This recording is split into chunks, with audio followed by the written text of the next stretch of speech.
Le retour du roi.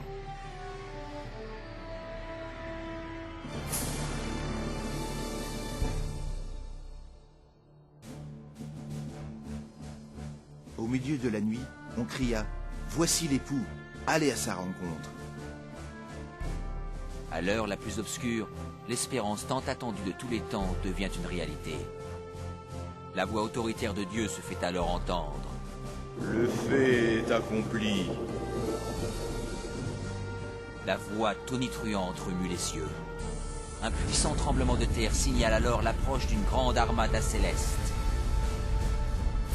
Les enfants de Dieu, qui étaient blêmes et hagards, se redressent devant leurs oppresseurs, encerclés par un arc-en-ciel lumineux.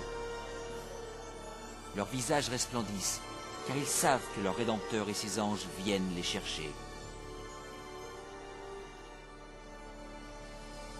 Voici, il vient avec les nuées, et tout œil le verra, même ceux qui l'ont percé, et toutes les tribus de la terre se lamenteront à cause de lui.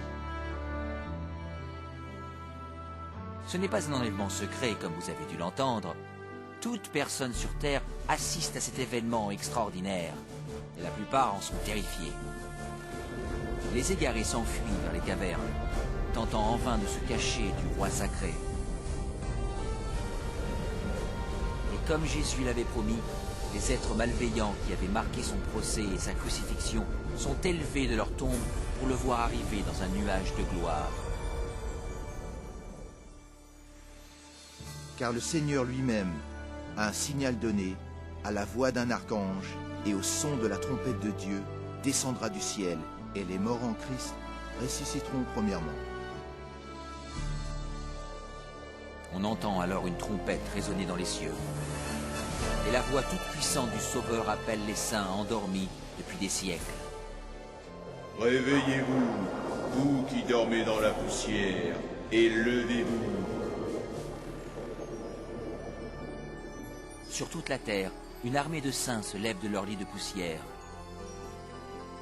Ils apparaissent dans des corps jeunes, glorifiés et immortels, sans aucune trace de maladie ou de défiguration.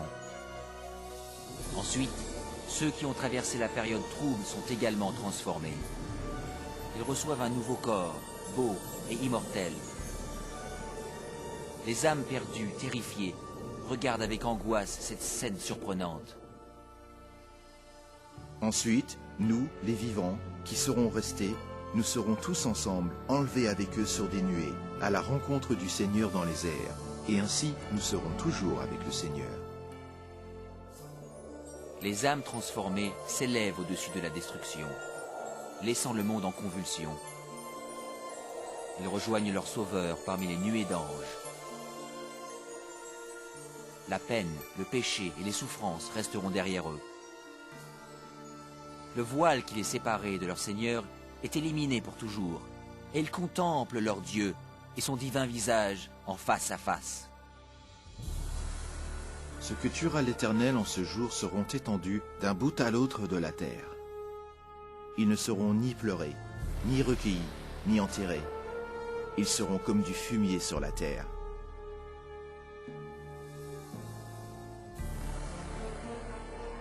Au cours de la deuxième venue, le chaos règne sur la planète. Parmi les ouragans de démons hurlants, les tremblements de terre, les océans bouillonnants, les îles en disparition et les nuages menaçants, la terre est battue de grêlons gigantesques. Les âmes perdues encore vivantes sont bientôt détruites par la clarté de la présence du Seigneur. Leurs corps sont éparpillés sur la surface de la planète ravagée. Pour la première fois depuis sa création, la Terre est désormais complètement dépourvue de toute vie humaine. Seul Satan et ses anges déchus demeurent pour contempler les résultats de la rébellion.